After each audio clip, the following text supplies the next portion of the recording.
Hi all, welcome to I plus. ഞാൻ അക്ഷര.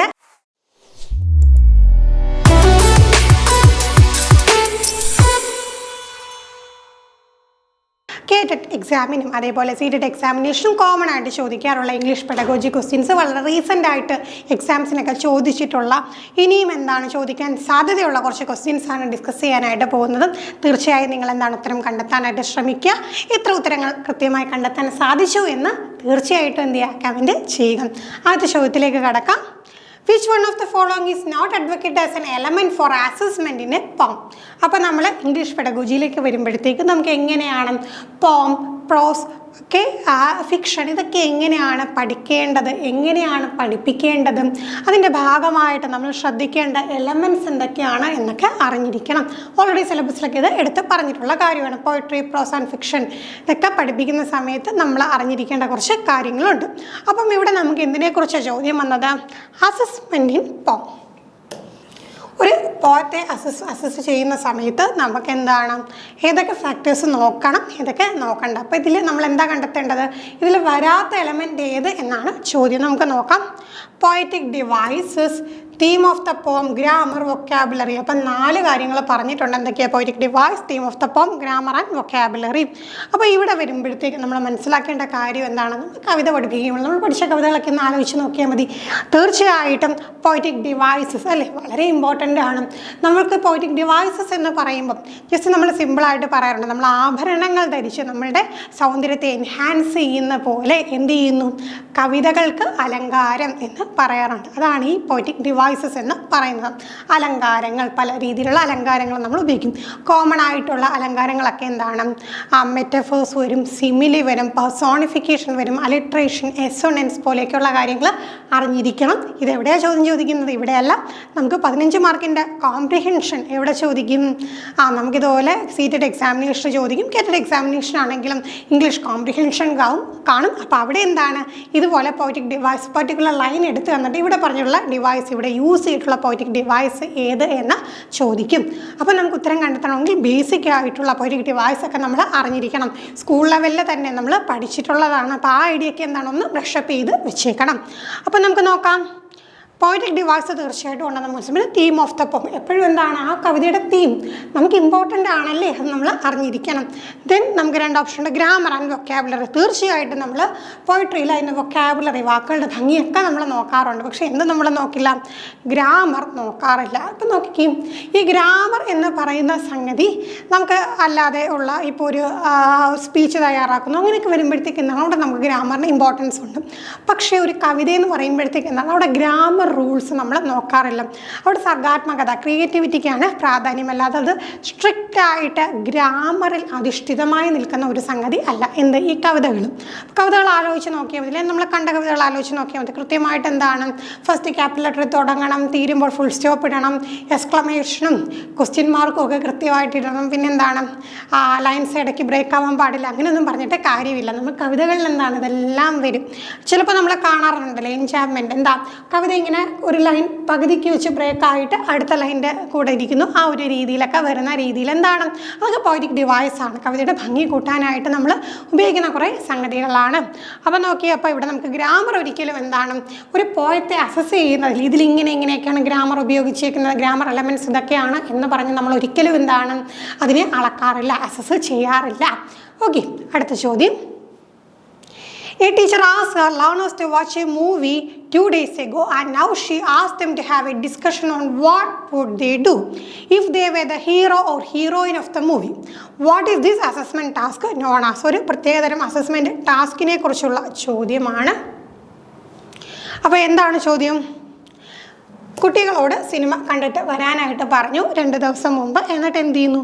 If you way the hero or heroine of the movie, ആ ഒരു സിനിമയിലെ നായകനോ നായികയോ, ഇപ്പോൾ ആൺകുട്ടികളുടെ നിങ്ങളാണ് നായകൻ എന്ന് ചിന്തിക്കുക, അല്ലെങ്കിൽ പെൺകുട്ടികളുടെ നിങ്ങളാണ് നായിക എന്ന് ചിന്തിക്കുക, നിങ്ങൾ എന്ത് ചെയ്യും, ഇത്തരം സാഹചര്യത്തിൽ നിങ്ങൾ എന്ത് ചെയ്യും എന്നൊക്കെയുള്ള ചോദ്യങ്ങൾ കുട്ടികളോട് ചോദിക്കുന്നു.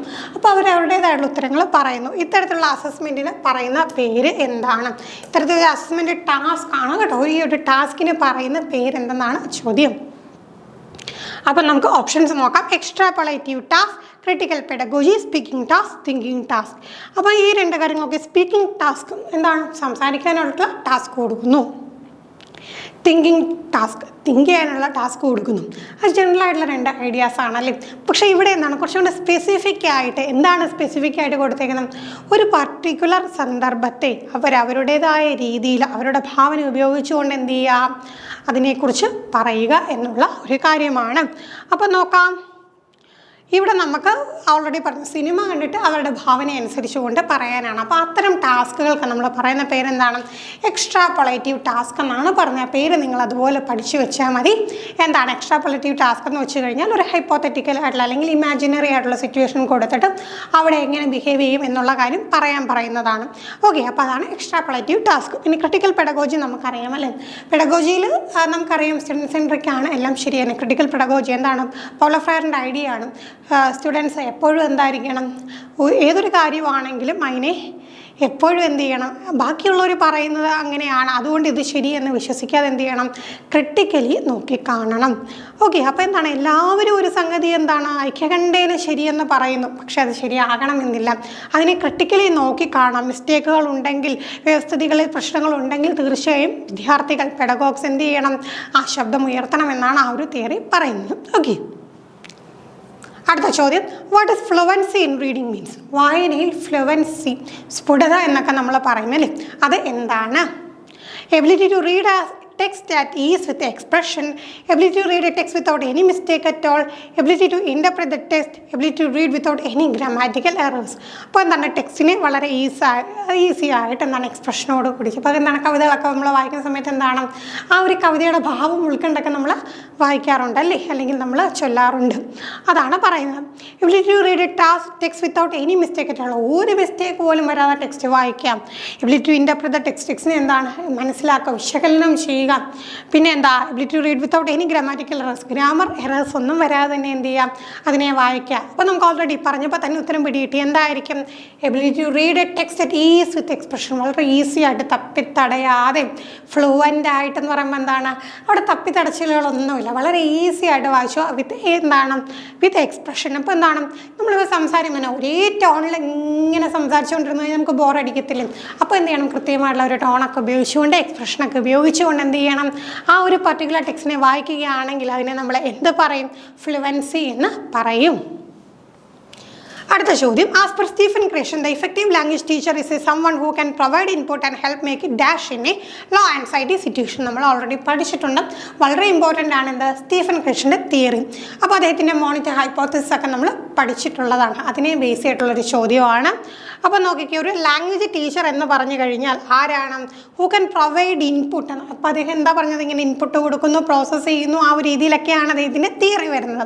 ഇൻപുട്ട് കൊടുക്കുന്നു, എന്നിട്ട് എന്ത് ചെയ്യണം, ഒരു ലോ ആൻസൈറ്റി സിറ്റുവേഷൻ നമ്മൾ എന്തൊക്കെ പഠിച്ചു, കുറച്ച് ഫിൽറ്റേഴ്സിൻ്റെ കാര്യമൊക്കെ പഠിച്ചു അല്ലേ, അഫക്റ്റീവ് ഫിൽറ്റേഴ്സൊക്കെ നമ്മൾ പഠിച്ചു.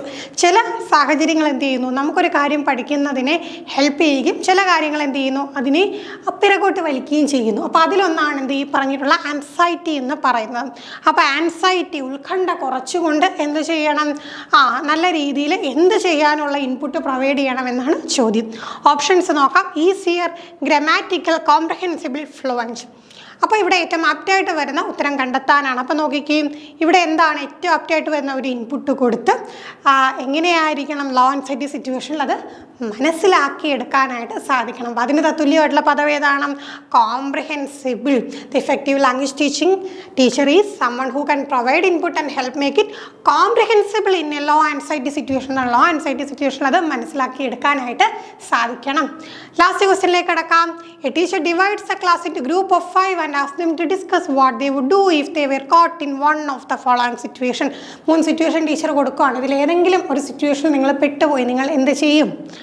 The friend fall down in the play field and is hurt. They are trapped in a building on fire. They are stuck up in a traffic jam. 3 situations real ലൈഫിലെ 3 സിറ്റുവേഷൻ കൊടുത്തേക്കുവാണ്. ചോദ്യം ഇതാണ്, ഈ activity എന്താണ്? This activity is based on dash. Grammar translation മെത്തേഡാണോ, audio lingual മെത്തേഡാണോ, അപ്രോച്ചാണോ, communicative language teaching അപ്രോച്ചാണോ, സ്ട്രക്ചറൽ അപ്രോച്ചാണോ? അപ്പോൾ നമ്മൾ ഇവിടെ എന്ത് ചെയ്യണം, ഓപ്ഷൻ വെച്ചിട്ട് ആപ്റ്റ് ആയിട്ടുള്ളത് കണ്ടുപിടിക്കണം. വേണമെങ്കിൽ നമുക്കത് ടാസ്ക് ആണെന്നൊക്കെ പറയാം, ടാസ്ക് പെർഫോം ചെയ്യാന്നൊക്കെ പറയാം. പക്ഷേ ഇവിടെ എന്ത് ചെയ്യണം, നമ്മൾ ഈ ഒരു പർട്ടിക്കുലർ കോണ്ടെക്സ്റ്റിൽ എപ്പോഴും നമ്മൾ മനസ്സിലാക്കേണ്ടത് എന്താണ്, ഇത്തരം പരീക്ഷകൾക്ക് ചോദ്യപേപ്പറിൽ എന്താ പറയുന്നത്, choose the most appropriate answer, ഏറ്റവും അനുയോജ്യമായത് കണ്ടെത്തുക. അല്ലാതെ 100% ഇത് തന്നെയാണ് ഉത്തരം എന്ന് പറയുന്ന രീതിയിലല്ല പെഡഗോജിക്കൽ അപ്രോച്ചിൽ നിന്ന് ചോദ്യം വരിക. അപ്പോൾ ഇവിടെ എന്താണ് ഏറ്റവും ആപ്റ്റായിട്ട് വരിക, തീർച്ചയായിട്ടും എന്തായിരിക്കും, കമ്മ്യൂണിക്കേറ്റീവ് ലാംഗ്വേജ് ടീച്ചിങ് അല്ലേ. ഈ ഒരു കാര്യത്തെക്കുറിച്ച് അവർ കമ്മ്യൂണിക്കേറ്റ് ചെയ്യുന്നു. അപ്പോൾ കൂടുതലായിട്ട് കമ്മ്യൂണിക്കേറ്റ് ചെയ്യുമ്പോൾ അവർ വേർഡ്സ് യൂസ് ചെയ്യുന്നു, അവരുടെ വൊക്കാബുലറി ബിൽഡ് ചെയ്യുന്നു. അപ്പോൾ അങ്ങനെ വരുമ്പോഴത്തേക്ക് എന്താണ്, അവരുടെ വേർഡ് ട്രഷർ കൂടുന്നു. ആ ഒരു സംഗതിയാണ് ഇവിടെ ഉദ്ദേശിച്ചിട്ടുള്ളത്. അപ്പോൾ നമുക്ക് എന്താ ആൻസർ വരും, തീർച്ചയായിട്ടും communicative language teaching approach CLT ആണ് ഇവിടെ വരുന്നത്. അപ്പോൾ ഇത്രയും ചോദ്യങ്ങളാണ് നമുക്ക് ഇന്ന് ഡിസ്കസ് ചെയ്യാനായിട്ടുണ്ടായിരുന്നത്. മറ്റൊരു വീഡിയോയുമായി നമുക്ക് വീണ്ടും കാണാം. Thank you.